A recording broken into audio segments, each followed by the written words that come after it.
Ahora vamos a comenzar a hablar de la unidad número 4, que tiene por título los recursos. Habíamos visto las condiciones, ahora vamos a continuar con los recursos. Antes que nada vamos a definir qué es un recurso. Entonces son todas las cosas consumidas por los organismos y que son utilizadas para sintetizar su biomasa, obtener energía o desempeñar determinadas actividades. Estos recursos pueden ser elementos abióticos. Recordemos que abióticos son estas cosas, como dice la definición, estas cosas consumidas son cosas sin vida. Por ejemplo, nutrientes, luz y agua para las plantas. O biótico, que son las que sí poseen vida, que son, por ejemplo, las presas para carnívoros o plantas para los herbívoros, entre otras cosas. También constituyen recursos los sitios donde anidar y las cuevas. El uso de un recurso por un organismo va a impedir, aunque sea por un tiempo o momentáneamente, su uso por parte de otro organismo. Entonces acá tenemos la primera diferencia entre recurso y condición. Esto de que el recurso puede ser utilizado y limitado para otro organismo. No así las condiciones. Las condiciones pueden ser utilizadas por varios organismos al mismo tiempo y esto no significa que sea una limitante. ¿Cuáles son la clasificación de los organismos? Vamos a tener dos. Primero, cómo son afectados por los consumidores, esto es, renovables y no renovables. Y también, otra clasificación nos habla de cómo afectan a los consumidores. Por ejemplo, esenciales, sustituibles, complementarios, antagónicos y los de inhibición, los recursos de inhibición. Entonces, vamos a definir ahora cuáles son los renovables y los no renovables. Los no renovables que no son alterados por su uso. Por ejemplo, el espacio, ya que una vez ocupado se vuelve indisponible y solo es reutilizado cuando lo deja el consumidor. Y los renovables están regenerándose constantemente o renovándose. Por ejemplo, los nacimientos de una población o la descomposición continua de la materia orgánica. Bien, vamos a hablar de uno de los recursos, que es la radiación. Esta es la única fuente de energía que tienen las plantas verdes que utilizan para sus actividades metabólicas. Esto es la fotosíntesis, en donde a partir de ese proceso podemos adquirir ese alimento. Siempre hablando de las plantas, ¿no?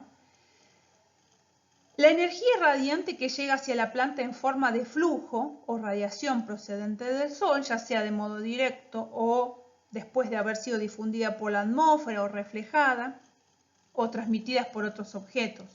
Las cantidades relativas de radiación directa y difusa que llegan hasta una hoja va a depender de la cantidad de partículas o de polvo existente en el aire y del grosor de la capa de aire dispersante que se encuentra entre el sol y la planta. Bien, acá tenemos una imagen de esto que hablábamos del flujo. Como pueden ver acá, les voy a mostrar con el puntero, como pueden ver acá, acá ingresa la radiación solar 100. ¿Sí? 100% es lo que ingresa, este es el flujo. Supongamos que acá está el sol, este es el flujo, en donde de ese 100%, o lo partimos como unidad, 100, 45% va a ser absorbido por la superficie terrestre. De este 100, 25 absorbido por la atmósfera. 5% va a ser reflejada. Hasta ahí vamos bien. Nos quedan 25. Y estos 25 son reflejados por la atmósfera, es decir, por estas partículas que nosotros habíamos dicho, 25% regresa, o 25 unidades en el caso de hablar de 100. Y acá vemos cómo se pierde este flujo y cómo se divide. Acá tenemos la fotosíntesis. Esto ustedes ya los conocen. Si bien esto es como un poco para recordar. La fotosíntesis sabemos que es el proceso mediante el cual las plantas fabrican su propio alimento, esto de autótrofos, ¿sí? A través de la raíz, las plantas absorben del suelo, el agua y las sales minerales, a lo que nosotros llamamos como savia bruta. Esta savia bruta sube por los vasos leñosos hasta las hojas. Las hojas toman del aire el dióxido de carbono. Este gas se mezcla con la savia bruta y con la ayuda de la luz del sol, como vemos acá, se transforma en el alimento de la planta y lo que nosotros ya conocemos que es la savia elaborada. En este proceso la planta expulsa así el oxígeno.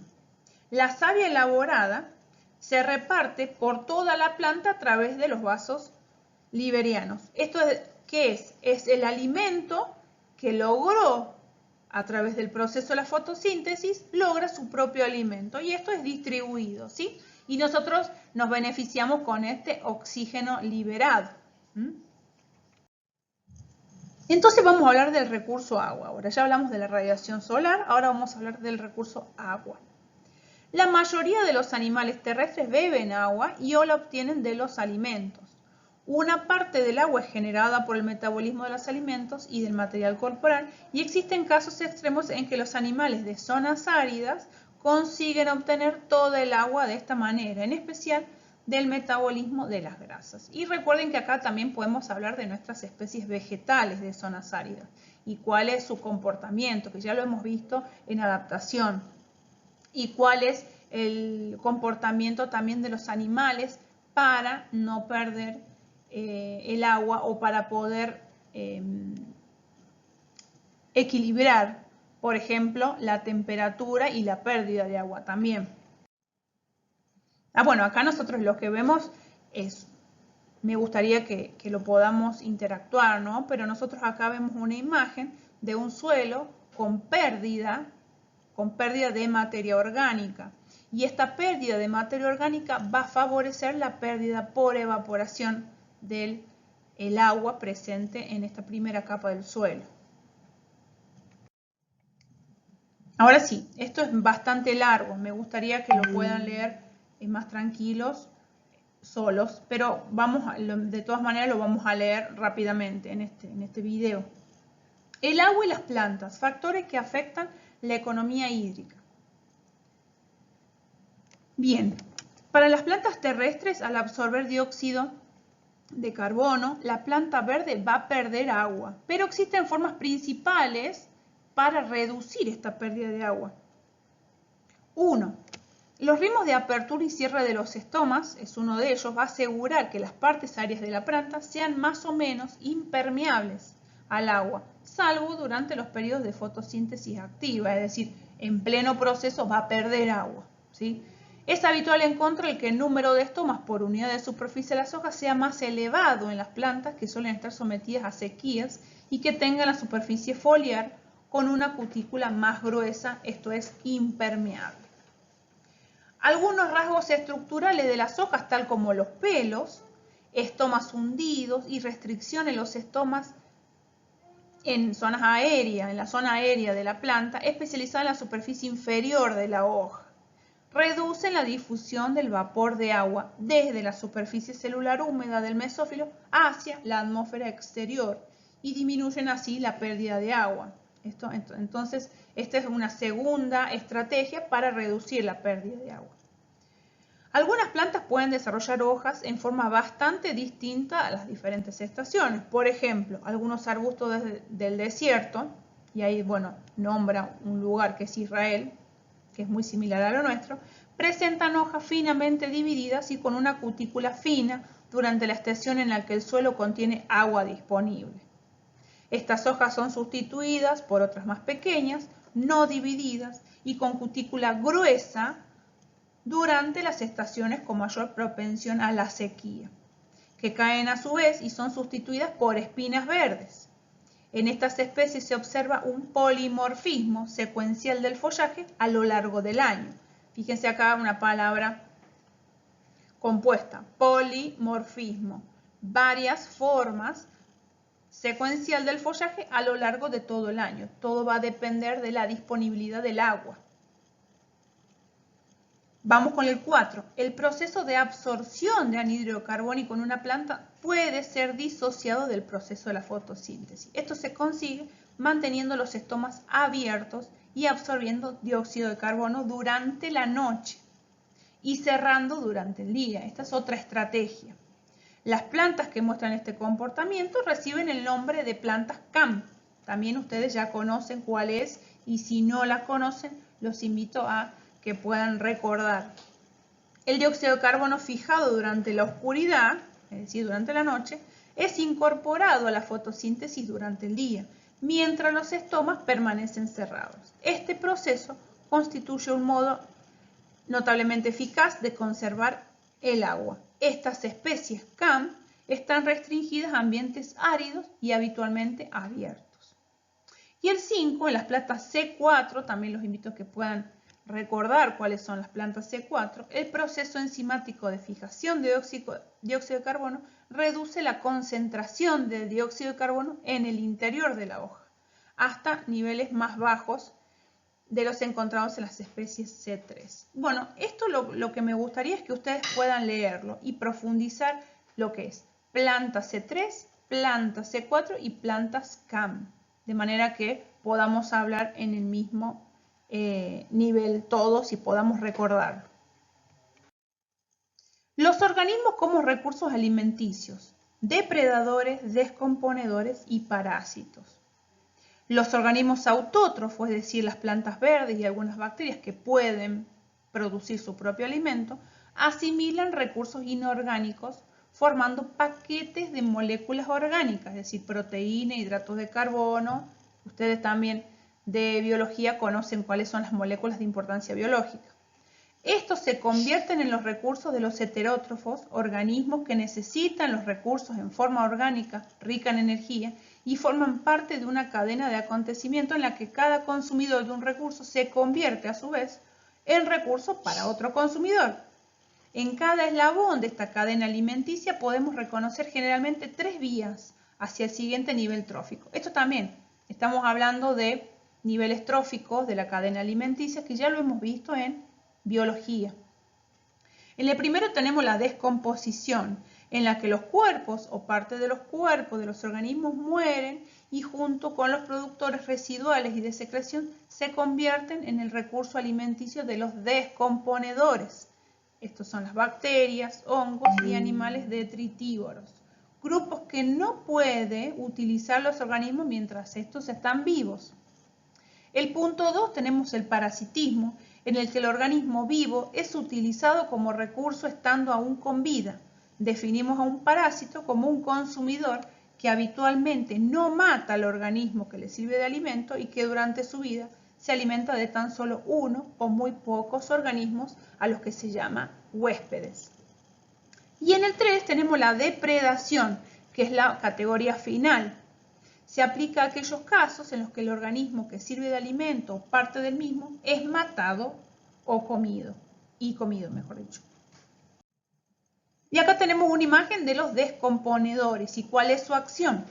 Los productores, esto que dijimos, los autótrofos, tenemos los consumidores, tenemos los animales muertos, los descomponedores, hojas y ramas secas también tenemos acá, los descomponedores. Y estos descomponedores, a través del proceso de descomposición, producen sustancias inorgánicas que a su vez es utilizado por los productores, y esto es un ciclo, ¿sí? Que ustedes también ya lo conocen bastante bien. El parasitismo es un tipo de simbiosis, es una relación en los cuales uno de los participantes, el parásito, depende del huésped, también llamado hospedante, hospedador o anfitrión, y obtiene algún beneficio. Y en la mayoría de los casos de parasitismo, el hospedador percibe un daño o perjuicio por parte del parásito en algún momento del ciclo. Y nosotros acá vemos el parásito humano, ¿sí? Acá en esta imagen está en el intestino. También vemos el mosquito Aedes aegypti, ¿sí? El dengue. Y acá tenemos una garrapata. Todos son ejemplos de parasitismo. Acá tenemos depredación. Y acá viene una de las actividades en donde ustedes van a hablar de depredación, ejemplos de zonas áridas. Acá, bueno, esta es una imagen de General Roca y están estos ganaderos afectados por los pumas. Dice que algunos perdieron todo. Acá nosotros en Chamical sabemos que hay muchos casos de ganaderos que son atacados por los pumas, ¿sí? Su ganado es atacado por el puma, entonces acá vamos a trabajar sobre esta diapositiva. Continuando con esto de la depredación, vamos a hablar de los generalistas y especialistas. Estos consumidores pueden ser generalistas, polífagos, que pueden vivir en muchos lugares diferentes, ingerir gran variedad de alimentos y toleran muy diferentes condiciones ambientales. Por ejemplo, el ser humano, la rata, las moscas, entre otros. Los consumidores especialistas, estos son los monófagos, fíjense el prefijo poli y el prefijo mono, solo pueden vivir bajo condiciones alimenticias o ambientales muy concretas. Por eso son especialistas en un tipo de alimentación. Y acá, bueno, cita el oso panda se alimenta de hojas de bambú y acá viene la otra actividad. ¿Cuáles son los ejemplos que nosotros tenemos en nuestras zonas áridas conocidos como consumidores especialistas? ¿Cuál es un ejemplo? Porque nosotros acá, como ven, tenemos un ejemplo que no nos pertenece. Entonces, acá es donde vamos a trabajar en otra de las actividades. El espacio como doble papel. Todos los organismos vivos ocupan espacio y en cierto sentido se puede decir que a menudo compiten por él. Por ejemplo, se pueden imaginar que una planta compite con otra por poseer un espacio en la vegetación, pero generalmente es más exacto decir que las plantas están compitiendo por la luz o por algún otro recurso que pueden capturar en dicho espacio. Análogamente, se puede decir que las plantas necesitan espacio para sus raíces, pero con ello parece que se quiera decir que las plantas necesitan los recursos de agua y nutrientes que se encuentran en dicho espacio.